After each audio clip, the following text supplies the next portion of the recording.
Hi and welcome back to Cheeky Crypto. And today, Chris, we've got some interesting information for everyone. We're going to be taking a cheeky look at the Ripple case, and we're asking that question: is Ripple evil? And comparing Ripple to some of these mainstream banks in terms of legal actions taken against them, how many fines and they've actually had to pay, and what those values are. So, guys, if you find it useful and informative, do go ahead and smash that like button for Chris. He really does appreciate it. And if you're new to the channel, do go ahead and subscribe. By subscribing, you will be kept up to date with all the videos and live streams that we do here at Cheeky Crypto. Chris, is there anything you'd like to add before jumping straight into this piece of really, interesting news?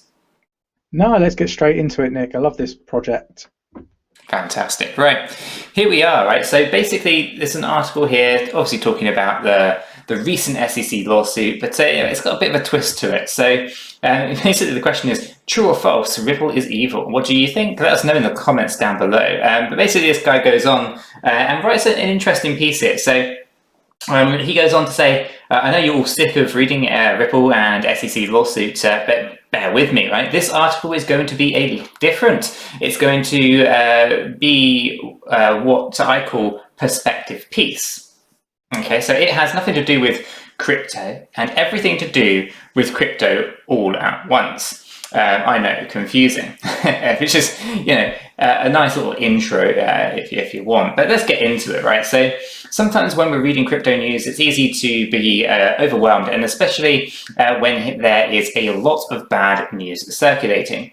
What's difficult is knowing how big an issue is, or how worried you should be. How do you quantify that, right? So I see people online asking questions like, on a scale of 1 to 10, how bad is this SEC lawsuit thing against Ripple, right? And we see that a lot in our live streams as well. Yeah.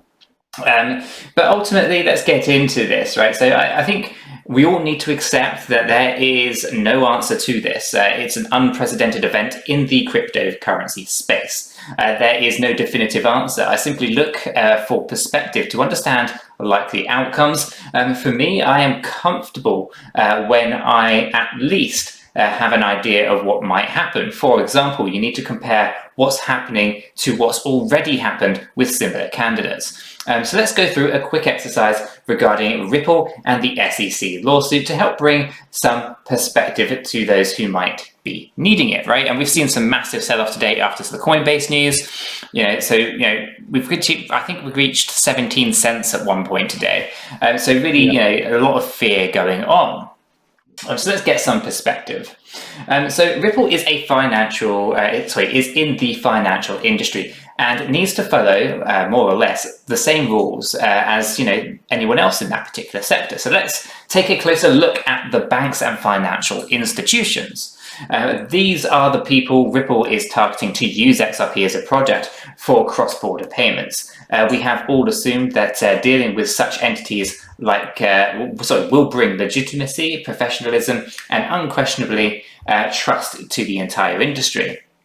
But let's stop you there. It's not so fast. He goes on. We all assume that banks are filled with amazing people who want to help you make money, get a home, finance your business, and generate a bedrock for your future. But you're wrong. Banks have been involved with some of the most disgusting acts of Ponzi schemes, wash trading, money laundering, and blatant stealing of custom funds. And here's a list of some of those banks and institutions that have been the most criminal over the last 20 years, right? At the top of the list, we have Bank of America, Citigroup, Goldman Sachs, JP Chase, Morgan Stanley, and Wells Fargo, right? And that's just to name a few. We also know of many others as well, such as HSBC and a whole list of others, right? They're not exactly your friends. And I think a lot of people do understand this, right? That's why cryptocurrency was first created in the first place, right? So it goes on here. All of these banks have had 395 major federal charges brought upon them, resulting in fines and penalties totaling roughly $200 billion. $200 billion. Let's let that sink in for a second, right? So here's a chart showing each bank the number of major legal actions against them and the fines that they've had to pay, right? At the top of the list is Bank of America. 86 legal actions taken against them, and those are major legal actions. And they've paid fines and penalties totaling $91 billion. Right? They're not your friends by any stretch. But they are a recent Ripple partner, so I think, read into that. Citigroup, 79 major legal actions, 20 billion in fines. Goldman Sachs, 41 legal actions, 17 billion in fines. 𝗕𝗓𝗪𝗓 Chase, our friends over there, fantastic, 80 legal fines, so 80 legal actions and 40 billion in fines. Morgan Stanley, 48 legal actions, 5.8 billion in fines. Wells Fargo, 61 legal actions, 20 billion in fines, right? So let's get some perspective. These are the guys that we want to come into the crypto space to bring that legitimacy, right? But let's face it, they're not exactly legitimate businesses.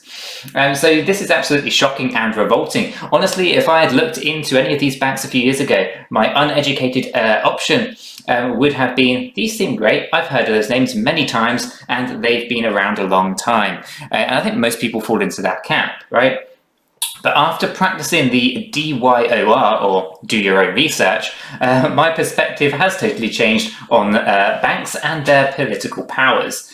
For crying out loud, 𝗕𝗓𝗪𝗓 Chase was charged with and fined $920 million due to manipulation of the metals and treasury markets. Those markets are considered strongholds, and JP Morgan got caught poisoning them.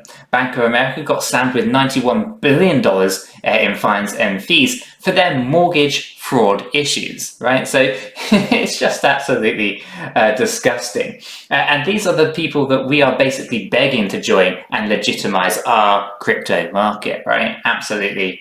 Wow.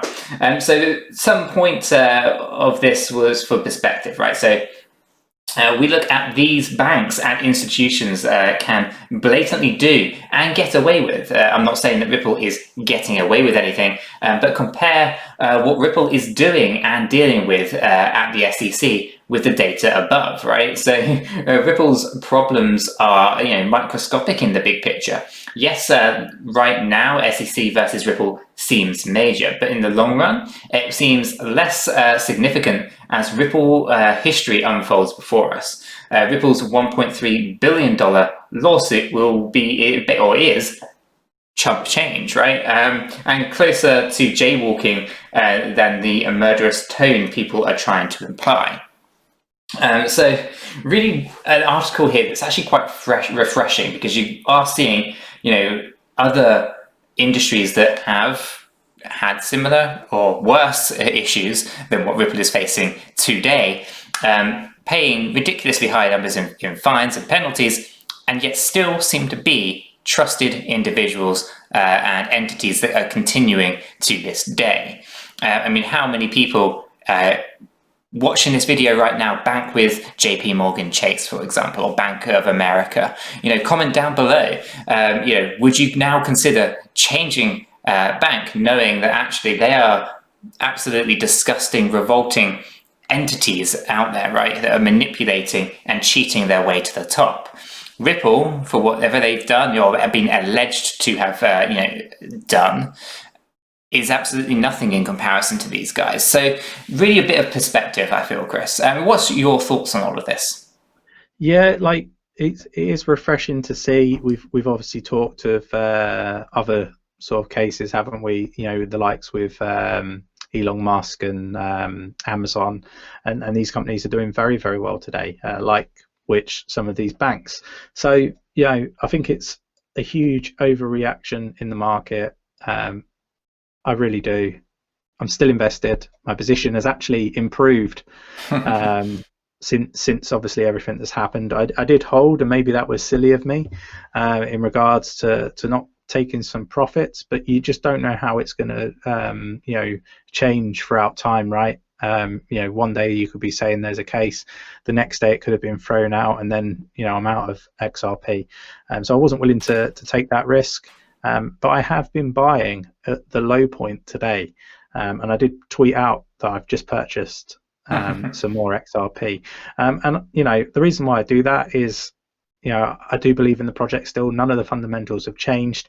I do think that worst case scenario, a fine will be paid, and this will just move on forward, and things will be as sweet as they were before all of this sort of transpired.